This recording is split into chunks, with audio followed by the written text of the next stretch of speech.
आप बार बार हमारे साधारण और सांसारिक प्रेम को झूठा सिद्ध करने में लगे रहते हैं। आप बार बार कहते हैं कि हमारे प्रेम में कोई दम नहीं, हमारा प्यार कुछ असली नहीं। जब दुनिया के बड़े बड़े ज्ञानी भी आज तक प्यार की कोई परिभाषा नहीं दे पाए, तो आपको कैसे पता कि हमारा प्यार सच्चा है कि नहीं?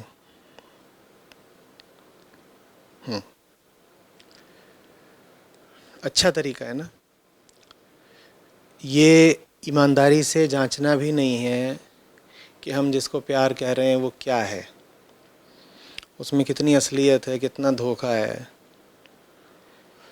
कितना शरीर है उसमें, कितना मन है और कितनी आत्मा है। इसकी कोई जांच पड़ताल करनी नहीं है। तो कह दो कि प्रेम की तो कोई सर्वमान्य सार्वजनिक परिभाषा होती नहीं, तो फिर कोई भी चीज़ प्रेम कहला सकती है। ऐसे और भी कई बार सवाल आए हैं, टिप्पणियाँ आई हैं, जहाँ कहा गया है कि साहब प्यार को अल्फाज में कुछ बोला नहीं जा सकता, प्यार तो सिर्फ़ एक एहसास होता है, एक अनुभूति होती है, एक फीलिंग होती है, और प्यार तो प्यार करने वाला ही जानता है, प्यार सबके लिए अलग अलग होता है। तो आप क्यों फिर हमको चुनौती देते रहते हैं और परेशान करते हैं? नहीं, ऐसा बिल्कुल भी नहीं है कि प्यार की कोई परिभाषा नहीं होती है। ये दो कौड़ी की शायरी से थोड़ा ऊपर उठोगे,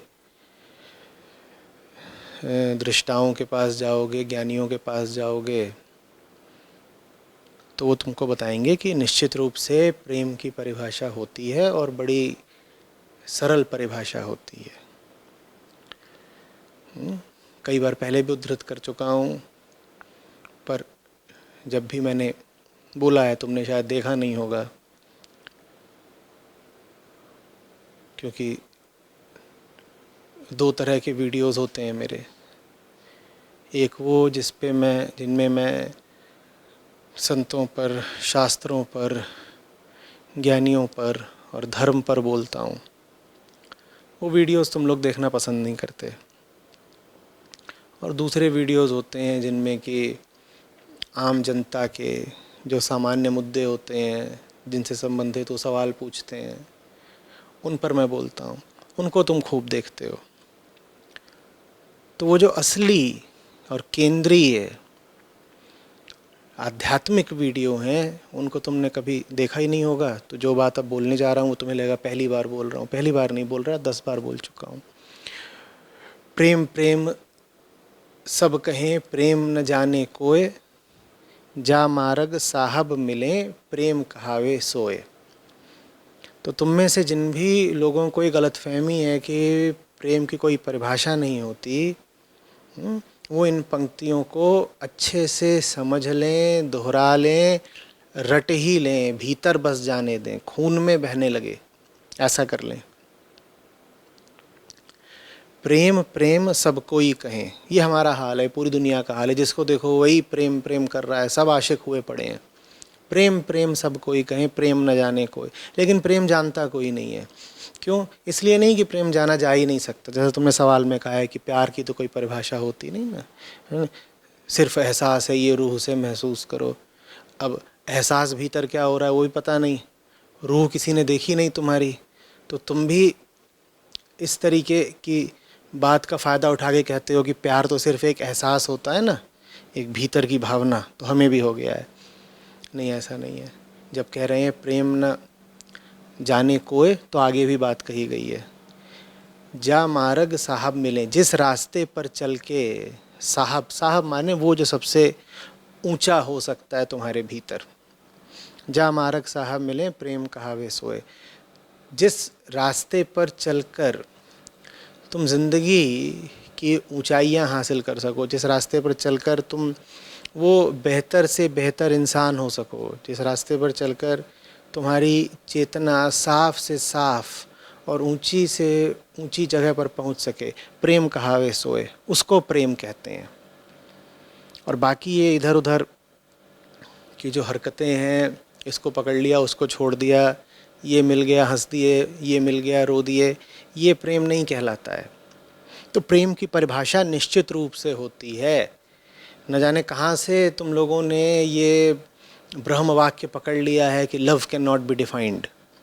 ये फिल्मी बातें, इनसे बाहर आओ कि प्रेम की कोई परिभाषा नहीं होती। प्रेम की परिभाषा निश्चित रूप से होती है। ठीक है, बस जिन्होंने जान के समझ के परिभाषित किया, तुम्हारी ज़िंदगी में उनके लिए कोई जगह नहीं है। तुम ऐसी ज़िंदगियाँ जी रहे हो जिसमें इधर उधर के छोटे मोटे लेखक हो गए या इधर उधर के स्पीकर हो गए। इन सब की बातों के लिए तो तुम्हारे जीवन में मन में स्थान है, पर जो असली लोग थे, जिनके दम पर पूरा दर्शन शास्त्र खड़ा है, जिनके दम पर सारे धर्म खड़े हैं शताब्दियों से, जिनके धर्म पर पूरा अध्यात्म है, जिन्होंने इंसान को इंसान बनाया, उनसे तुम्हारा कोई परिचय नहीं। उनसे तुम दूर दूर कटे कटे रहते हो, तो फिर उनकी तुम्हें बात भी पता नहीं, तो फिर तुम इस तरह की अनाड़ीपने की बातें करते हो कि प्रेम की तो कोई परिभाषा होती नहीं। और कितना झूठा है हमारा प्रेम, ये इसी से समझ लो कि आगे और कहा है कि छिन चाढ़े छिन उतरे सो तो प्रेम न होए, अघट प्रेम पिंजर बसे प्रेम कहावे सोए। कि आया है अभी और चला भी गया, उसको प्रेम नहीं कहते। तो सीधी एक पहचान हो गई प्रेम की ये कि वो प्रेम जो हो गया वो प्रेम हो ही नहीं सकता। वो प्रेम जो आया है जीवन में वो प्रेम नहीं हो सकता। कि तुम कहो कि फलाना व्यक्ति आया मेरे जीवन में तो मुझे प्यार मिल गया, है झूठी बात। या तुम कहो कि फलाना व्यक्ति मेरे जीवन से चला गया तो मेरा प्यार छिन गया, बराबर की झूठी बात। प्रेम किसी घटना का, किसी व्यक्ति का नाम नहीं है। प्रेम किसी अफसाने का, किसी कांड का, किसी अफेयर का नाम नहीं है। प्रेम तुम्हारी चेतना की मूल तड़प का नाम है। वो हमेशा से है तुम में, इसीलिए प्रेम आएगा नहीं, क्योंकि तुम पैदा हुए हो उस तड़प के साथ। जब पैदा ही हुए हो उसके साथ, तो फिर वो बाद में थोड़ी तुम्हारे जीवन में प्रवेश करेगी, वो तो पैदा होने के क्षण से है। इसी तरीके से मरते समय तक ज़्यादातर लोगों में वो तड़प, वो बेचैनी बनी और बची ही रह जाती है। तो वो लगातार भीतर एक कशिश है, लगातार भीतर एक असमंजस की और उहापोह की और संशय की और अविश्राम की स्थिति है। जैसे भीतर कुछ घुटता सा रहता है, भीतर कुछ अपूर्ण है जो कह रहा है कि ठीक से जिया नहीं जा रहा, सांस नहीं आ रही, तकलीफ है भीतर। वो कहलाती है विरह। वो ही प्रेम का दूसरा नाम है। हम सबको कुछ ऐसा चाहिए जो हमें शांत कर दे। हम सबको कुछ ऐसा चाहिए जो हमें एक आखिरी चैन तक, विश्राम तक पहुंचा दे। वो प्रेम है। जा मार्ग साहब मिले, जिस रास्ते पर चल करके तुम अंतिम मुक्ति, शांति, ऊंचाई पालो, उसका नाम प्रेम है। समझ में आ रही है बात? ज़्यादातर तो जो हमारे रास्ते होते हैं, जिनको हम प्रेम का रास्ता कहते हैं, ये तो छोड़ो, उस पर शांति मुक्ति मिलेगी। तुम्हारे जीवन में अगर थोड़ी बहुत शांति होती भी है तो प्रेम के कांड करके उसको भी गंवा देते हो। एक आम आदमी जिसकी ज़िंदगी में प्रेम कहानियाँ ना हो, वो तो हो सकता है तुमको थोड़ा बहुत शांत दिख भी जाए, पर जिसने एक बार किसी ऐसी कहानी का श्री गणेश कर लिया, जैसा कहते हैं आम भाषा में कि टाँका भिड़ा लिया, वो तुमको शांत दिख जाए, अनुत्तेजित दिख जाए, चुपचाप, मौन, अपने आप में पूर्ण और ध्यानस्थ दिख जाए, इसकी संभावना बहुत कम है। और इसकी संभावना कम इसीलिए है क्योंकि आत्मज्ञान के अभाव में, अध्यात्म के अभाव में हमें कुछ पता ही नहीं है कि इन मूल शब्दों का अर्थ क्या है। जीवन के बारे में हमें जानकारी मिल रही है फिल्मों से या अपने ही जैसे दोस्तों यारों से या परिवार के लोगों से जो कि अपने आप में कुछ खास होशियार जानकार हैं नहीं। तो हमें बड़े मौलिक संशय रह जाते हैं, हम बड़े अंधविश्वास में जीते हैं। अंधविश्वास यही थोड़ी ही है कि तुमने कोई जानवर देखा और तुम कहने लग गए कि ये जो जानवर है ना, ये वो फलाने गांव का कद्दू सिंह है और वो मर कर के यही जानवर बन गया है। यही वर थोड़ी अंधविश्वास होता है। अंधविश्वास माने कोई भी ऐसी चीज़ मान लेना जो तुमने समझी ही नहीं है। अब तुम कह रहे हो आई एम इन लव, मुझे प्यार हो गया है, और बिना जाने तुम बोल रहे हो कि तुम्हें प्यार हो गया। तुम्हें पता भी नहीं कि वास्तव में हुआ क्या है भीतर। कुछ तो चल रहा है भीतर ही भीतर, सरसराहट सी मची हुई है तन में, पर पता नहीं है तुमको हुआ क्या है। उसको जाने बिना तुम कह रहे हो कि हमें भी इश्क हो गया। ये भी अंधविश्वास है, बराबर का अंधविश्वास है। और ये अंधविश्वास खूब पढ़े लिखे लोग भी पाल रहे हैं, खूब बुद्धिजीवी लोग भी पाल रहे हैं कि हमें भी प्यार हुआ है। ठीक है, ये सब अंधविश्वास आत्मज्ञान के अभाव में। देखो, दो तरह के अंधविश्वास होते हैं। एक बाहरी अंधविश्वास, हाँ, वो भौतिक ज्ञान, सांसारिक ज्ञान, फिजिकल नॉलेज के अभाव में होता है ना।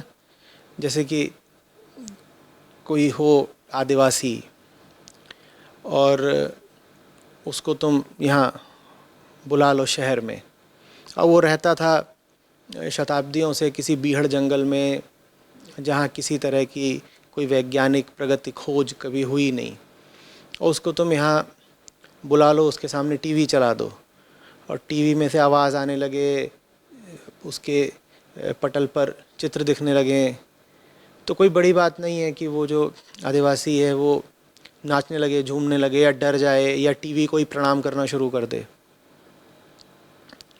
आ रही बात समझ में? तो ये तो अंधविश्वास है। उसको लग रहा है कि टीवी के भीतर कोई बैठा है जो गाना गा रहा है। उसके सामने तुम रेडियो रखोगे और रेडियो में से गाना आ रहा है तो घूम के रेडियो के पीछे जाएगा, उसको लगेगा रेडियो के पीछे कोई बैठ के गाना गा रहा होगा। और जब उसे रेडियो के पीछे भी कोई दिखाई नहीं देगा तो हो सकता है कि वो रेडियो को अपना कोई देवता इत्यादि घोषित कर दे। ये अंधविश्वास है क्योंकि उसे सांसारिक ज्ञान नहीं है। ठीक है। एक अंधविश्वास होता है भीतर का। भीतर का अंधविश्वास होता है जब तुम्हें भीतर का कोई ज्ञान नहीं होता, आध्यात्मिक ज्ञान नहीं है, आत्मज्ञान नहीं है। तुम कौन हो, मन तुम्हारा कहाँ से आता है, कहाँ को जाता है, कैसे चलता है, इसका तुमको कुछ पता नहीं। तब तुम्हारे जीवन में जो कुछ चल रहा होता है तुम उसके बारे में ठीक वैसे ही भ्रांति में रह जाते हो, जैसे कि वो आदिवासी टीवी के बारे में भ्रांति में रह जाता है। भ्रांति समझते हो ना, भ्रम में। वो आदिवासी समझ रहा है कि टीवी में जो हो रहा है वो टीवी के अंदर कोई वास्तव में है। आदिवासी को संगीत सुनाई पड़ रहा है, वो सोच रहा है टीवी के अंदर वास्तव में कोई लड़की है खूबसूरत, वो गाना गा रही है। वैसे ही तुम्हारे भी भीतर कुछ हो रहा है, तुम्हें भी लग रहा है कि तुम्हारे दिल में वास्तव में कोई लड़की जो गाना गा रही है। दोनों अंधविश्वासी हो। आदिवासी को ये नहीं पता कि टीवी में कोई लड़की नहीं बैठी, और तुमको न हृदय का न दिल का मतलब पता है, न प्रेम का मतलब पता है, न स्त्री पुरुष क्या है और उनमें वास्तविक भेद क्या है और आकर्षण क्या है ये पता है। तो तुम्हें लग रहा है दिल के भीतर लड़की बैठी है, गाना गा रही है। दोनों अंधविश्वासी हो। बाहर का अंधविश्वास मिटाने के लिए बहुत सारे विश्वविद्यालय हैं और संस्थाएं हैं और विज्ञान ने खूब तरक्की कर ली है। अच्छी बात है, बाहरी अंधविश्वास मिट रहा है। भीतर का अंधविश्वास मिटने की जगह और सघन होता जा रहा है, हालांकि हम 21वीं शताब्दी में बैठे हैं। वही जो भीतर का अंधविश्वास है वो हटे, इसके लिए तुम्हारी संस्था लगातार प्रयास कर रही है, काम कर रही है। लेकिन भीतर का अंधविश्वास तभी हटेगा जब तुम आध्यात्मिक ग्रंथों के करीब आओगे, जब तुम एक तरफ तो ग्रंथों को पढ़ोगे और दूसरी तरफ अपने जीवन का ईमानदारी से और कड़ाई से अवलोकन करोगे, तब भीतर का अंधविश्वास हटता है। ठीक है।